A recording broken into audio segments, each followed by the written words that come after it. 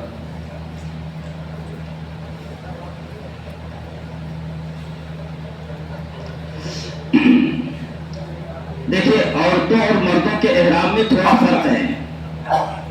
تو ہمارے آپ کے لیے تو احرام بتا دیا گیا ہے یا بتایا جائے گا، لیکن عورتوں کا احرام بھی دیکھ لیجیے۔ عورتوں کا احرام صرف اتنا ہے کہ وہ اپنا سر ڈھانک لے اور چہرہ کھولے رکھیں، اور پردہ کے لیے بہتر ہے کہ کوئی ہیٹ وغیرہ سر پر رکھ لیں، پھر اس کے اوپر سے نقاب کا پردہ گرا لیں۔ خیال رکھیں کہ نقاب کا جو پردہ اور کپڑا ہے وہ چہرے سے نہ لگنے پائے، ان کی پوری کوشش رہے کہ چہرے سے نہ لگے، کیونکہ پردہ کرنا بھی ضروری ہے۔ تو پہلی بات یہ ہے کہ عورتیں ہماری طرح ان کو احرام کے کپڑے نہیں پہننا ہے، کچھ نہیں، وہ اپنے سلے ہوئے کپڑے میں جو ان کے لیے وہی ہے، سلا ہوا کپڑا ان کے لیے ممنوع نہیں ہے، سلا ہوا کپڑا پہنے رہیں گی۔ ان کا احرام چہرے میں ہے کہ چہرہ کھلا رہنا چاہیے، لیکن چہرہ کھلا رہنے میں آج کل بے پردگی کا بھی خطرہ ہے، تو اس کے لیے بہترین صورت یہ ہے کہ جو ہے سر کے اوپر ایسا ٹوپ جو آگے نکلا رہتا ہے، ہیٹ وغیرہ کہتے ہیں، اس کو رکھ لیں اور پھر اسی کے اوپر جو ہے وہ پردہ لٹکا لیں تاکہ سامنے والے کے لیے بے پردگی نہ ہو، اور اس کے ساتھ ساتھ آپ کا احرام بھی برقرار رہے، چہرہ جو ہے وہ بالکل چہرے سے کپڑا ملا ہوا نہ رہے۔ دوسری بات، سلے ہوئے کپڑے عورتوں کے لیے منع نہیں ہے بلکہ وہ پہنیں۔ تیسری بات، عورتیں تلبیہ آہستہ پڑھیں گی، مرد تلبیہ زور سے پڑھیں گے اور عورتیں تلبیہ آہستہ پڑھیں گی۔ چوتھی بات، ناپاکی کی حالت میں دعا اور تلبیہ پڑھ کر احرام باندھ لیں، نماز نہ پڑھیں۔ یعنی یہ کہہ لیجیے کہ جب ان کو احرام باندھنا ہے، چاہے عمرے کا اور چاہے حج کا، اور فرض کر لیجیے کہ اس وقت وہ ناپاکی کی حالت میں ہے، یعنی ماہواری آ رہی ہے، تو اس صورت میں وہ احرام کیسے باندھیں؟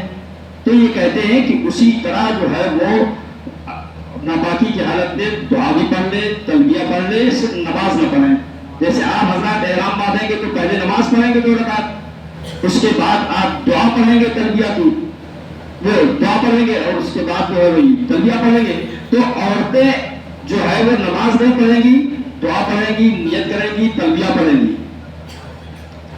پانچویں، سر کے بالوں کو ایک کپڑے سے عورتیں باندھ لیں، سر کے بالوں کو ایک کپڑے سے باندھ لیں تاکہ کوئی بال ٹوٹ کر گرے نہیں، اور یہ کپڑا صرف احتیاط کے لیے ہے، لازم نہیں ہے۔ یعنی اگر کوئی عورت اپنے سر کو کپڑوں سے نہیں باندھتی ہے تو لازم نہیں ہے کہ اس کے نہ باندھنے کی وجہ سے کوئی جرمانہ ہو جائے، ایسا کچھ نہیں ہے، بطور احتیاط کے ہے کہ تاکہ بال ادھر ادھر نہ بکھرے اور نہ ٹوٹے نہ گرے۔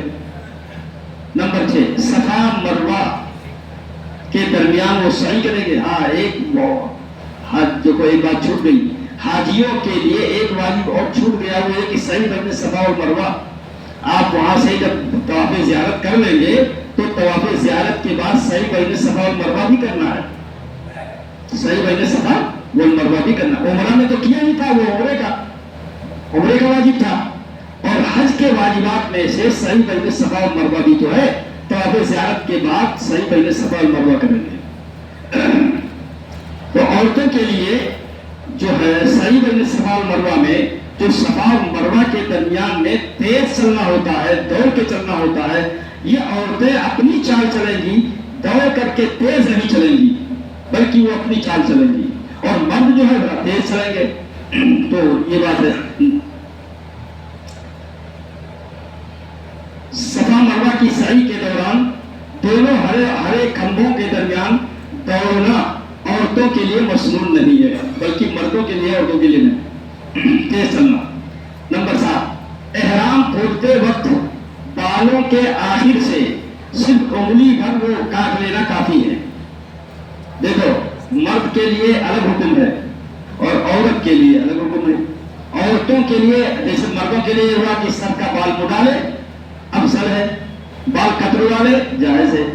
اب آپ کہیں گے عورتیں بھی بال مڈوا لیں، تو کہا نہیں، عورتوں کے احرام کھولنے کے لیے بال مڈوانا ان کے لیے منع ہے، بال نہیں مڈوائیں گی، صرف انگلی کے بقدر جو ہے ایسے بالوں کی چوٹی بنا کر پکڑا اور انگلی کے بقدر اوپر سے کاٹ دیا، بس اسی سے ان کا احرام کھل جائے گا۔ نمبر 8، ناپاکی کی حالت میں طواف کے علاوہ حج کے تمام ارکان ادا کر سکتی ہیں۔ یعنی عورتیں اگر ناپاکی کی حالت میں ہیں تو طواف نہیں کر سکتی ہیں، چاہے طواف وداع ہو، چاہے طواف زیارت ہو، چاہے طواف عمرہ ہو، ناپاکی کی حالت میں وہ طواف نہیں کر سکتی، کیونکہ طواف خانہ کعبہ کا کرنا ہوتا ہے اور خانہ کعبہ حرم میں اور مسجد کے اندر ہے، تو اس لیے مسجد میں عورت ناپاکی کی حالت میں جا نہیں سکتی، کوئی بھی نہیں جا سکتا، تو اس لیے عورت وہاں طواف نہیں کر سکتی ہے، اور باقی جو کام ہے وہ سب ادا کر سکتی ہے، پورا حج کے ارکان ادا کرے گی، عمرہ کے ارکان ادا کرے گی، سعی بین الصفا والمروہ کرنا ہے، قربانی کرنا ہے، حج کے ایام میں جہاں مینا جانا ہے، جو ہے عرفات جانا ہے، مزدلفہ جانا ہے، سارے کام کرے گی، لیکن جو ہے وہ طواف صرف نہیں کر سکتی ہے۔ ایام نحر یعنی 10، 11، 12 ذی الحجہ میں، ایام نحر یعنی 10، 11، 12 ذی الحجہ میں پاکی کی حالت نہ ہو تو طواف زیارت کو پاک ہونے تک مؤخر کر دیں، اور اس تاخیر کی وجہ سے اس پر کوئی جرمانہ نہیں ہوگا۔ دیکھیں، مرد اگر ان 3 ایام میں طواف زیارت نہیں کرتے تو اس صورت میں بعد میں کرنے پر انہیں دم دینا پڑے گا۔ مرد سے اگر تاخیر ہو جائے تو دم دینا پڑے گا، لیکن عورت کے لیے یہ مسئلہ ہے کہ اگر وہ حیض کی حالت میں ہے، ناپاکی کی حالت میں ہے، اور 10، 11، 12 ان میں وہ نہیں طواف زیارت کر پا رہی ہے، اس کی وجہ سے ٹیڑھی ہوئی ہے، جب وہ پاک ہو گئی اس کے بعد جا کر کے طواف زیارت کرتی ہے تو اس کو دم نہیں دینا ہے۔ بات سمجھ کے نہیں سمجھیے، یہ سمجھا دینا۔ جدہ یا مکہ پہنچنے کے بعد شوہر یا محرم کا انتقال ہو جائے کہ یہ تو دوسری بات ہے، اگر واپسی کے وقت حیض کی حالت میں مبتلا ہو جائیں تو ان کے اوپر سے طواف وداع معاف ہو جاتا ہے۔ یعنی عورتیں جیسے کہ اس وقت واپس ہونا ہے، واپس ہونے کے وقت میں طواف وداع کرنا ہے، رخصتی والا طواف کرنا واجب ہے ہر حاجی پر، چاہے مرد ہو چاہے عورت ہو، لیکن عورتوں کے لیے یہ ہے کہ ناپاکی کی حالت میں طواف نہیں کر سکتی ہیں۔ مان لیجیے کہ واپسی کے وقت میں ان کو حیض آنا شروع ہو گیا، جس کی وجہ سے وہ طواف نہیں کر پا رہی ہے، تو یہ طواف وداع ان سے معاف ہو جائے گا۔ اگر وہ پاکی کی حالت تک وہاں ٹھہری ہوئی ہے تو وہ طواف وداع کریں گی، اور اگر بیچ ہی میں قافلہ واپس ہو رہا ہے، جو لوگ ان کا ٹائم متعین ہے اس کے حساب سے پرواز ہو رہی ہے جہاز کی، اس میں آنا پڑ رہا ہے، تو اس صورت میں عورتوں سے طواف وداع معاف ہو جاتا ہے۔ جو عورت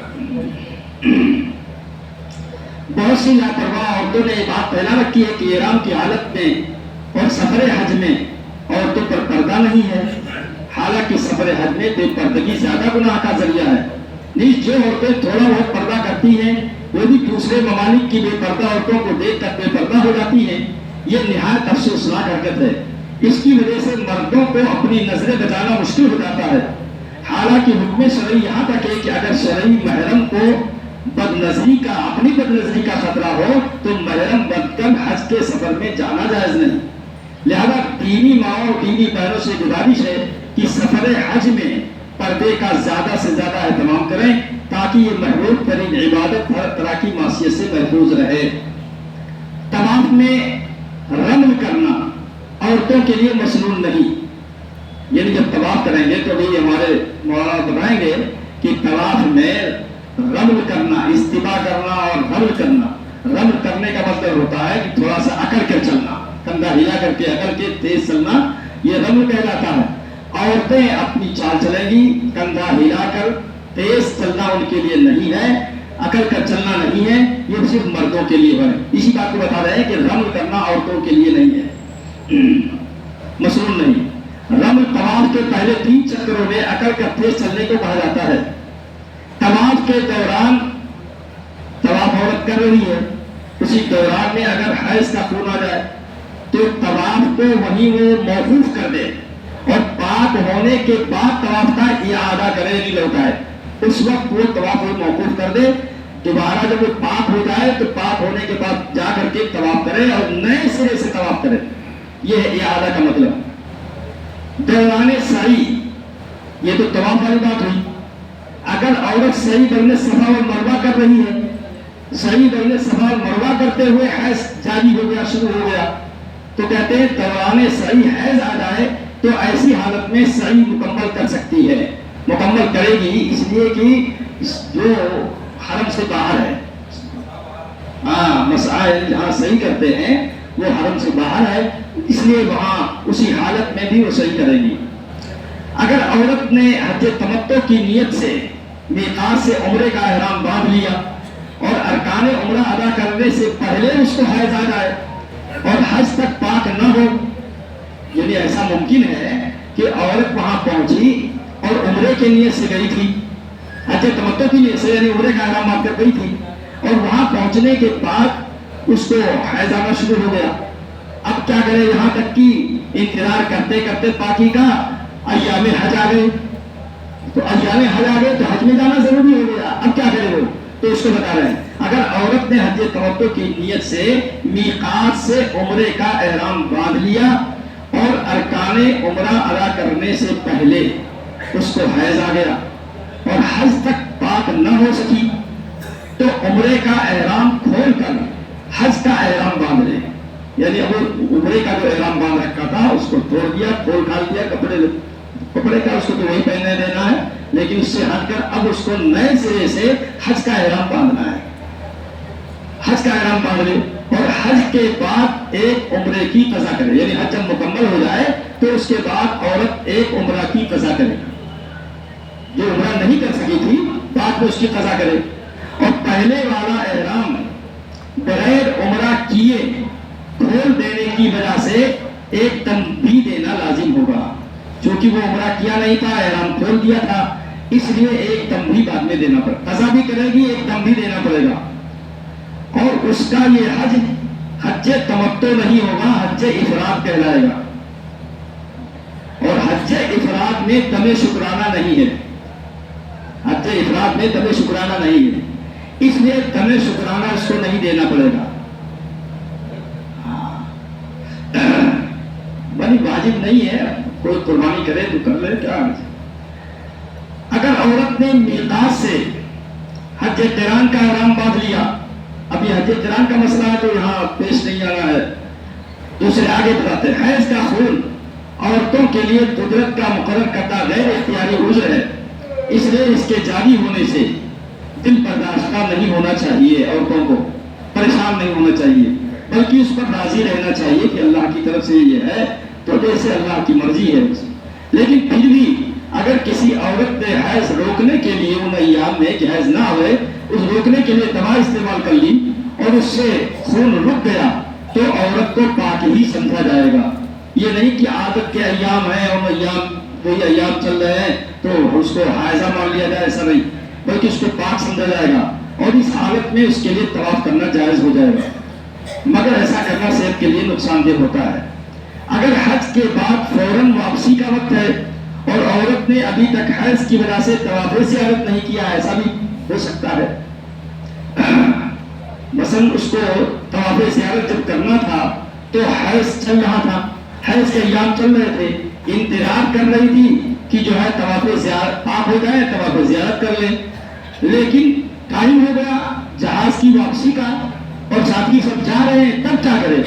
طواف زیارت تو کیا نہیں ہے، طواف زیارت فرض ہے، تو اس کو بتا رہے ہیں اگر حج کے فوراً بعد واپسی کا وقت ہے اور عورت نے ابھی تک حیض کی وجہ سے طواف زیارت نہیں کیا ہے تو پاک ہونے تک رک جانا لازم ہے، اس لیے کہ طواف زیارت کے بغیر حج نہیں ہوگا، حج صحیح نہیں ہوگا، اور اگر عورت اسی حالت میں طواف کر لے. مثلا یہ سمجھ لیجیے کہ اب رک نہیں سکتی ہے, سب ساتھی جا رہے ہیں, رکنا لازم تو ہے لیکن رک نہیں سکتی, سب جا رہے ہیں تو کیا کرے؟ تو کہتے ہیں اسی حالت حیض میں جا کر کے طواف زیارت کر لے. طواف زیارت اسی حالت حیض میں کر لے تو اس کا طواف تو صحیح ہو جائے گا, مگر ساتھ میں اس پر ایک گائے یا اونٹ کی قربانی بھی واجب ہو جائے گی. یعنی یہ ہے کہ طواف زیارت ہو جائے گا, فرض ادا ہو جائے گا, لیکن ایک بڑے جانور کی قربانی یعنی اونٹ کی یا گائے کی قربانی واجب ہو جائے گی. یہ بات یاد رکھنے کی ہے, مسئلہ عورتوں کو پیش آ سکتا ہے. بغیر شرعی محرم یا بغیر شوہر کے عورت کے لیے سفر حج کو جانا جائز نہیں. اگر جائے گی تو اس کا فریض حق تو ادا ہو جائے گا, مگر وہ عورت گنہگار بھی ہو جائے گی. بغیر محرم کے اور بغیر شوہر کے اگر جا رہی ہے اور پہنچ گئی وہاں تو فریض حق تو ادا ہو جائے گا, لیکن یہ ہے کہ گنہگار بھی ہوگی, کیونکہ بغیر محرم کے جانا جائز نہیں. بغیر محرم کے یا بغیر شوہر کے حج فرض ہی نہیں ہوتا عورت پر. اگر اس کے ساتھ کوئی جانے والا نہیں ہے محرم یا شوہر نہیں ہے تو اس کے بغیر اس کے اوپر حج ہی فرض نہیں ہوتا, چاہے جتنا مال. ہاں اگر وہ اب اتنا مال ہے کہ خود اپنا خرچہ اور جس کو محرم کو لے جائے اس کا خرچہ برداشت کر سکتی ہے اور محرم جانے کے لیے تیار بھی ہے, تو مل بھی رہا ہے, تو اس صورت میں اس پر حج فرض ہوگا, ورنہ حج فرض نہیں ہوگا. یہ مسائل تھے عورتوں کے اور آپ حضرات کے. اس میں بہت سی چیزیں ہیں جو وقت کی کمی کی وجہ سے نہیں بیان کی جا سکی ہیں. آپ اس کو سمجھیں گے اور آپ یہ سمجھتے رہیں گے. آپ کو آخر ٹائم تک سیکھنا ہے, وہاں پہنچ کر کے بھی سیکھنا ہے. بہت سی چیزیں نہیں سمجھ آئیں گی تو پوچھنا ہے, پوچھتے رہنا ہے. اللہ تعالیٰ ہم سب کو سمجھنے کی اور صحیح طور سے فرائض ارکان اور واجبات وغیرہ کی ادائیگی کے ساتھ حج کے ادا کرنے کی توفیق نصیب فرمائے.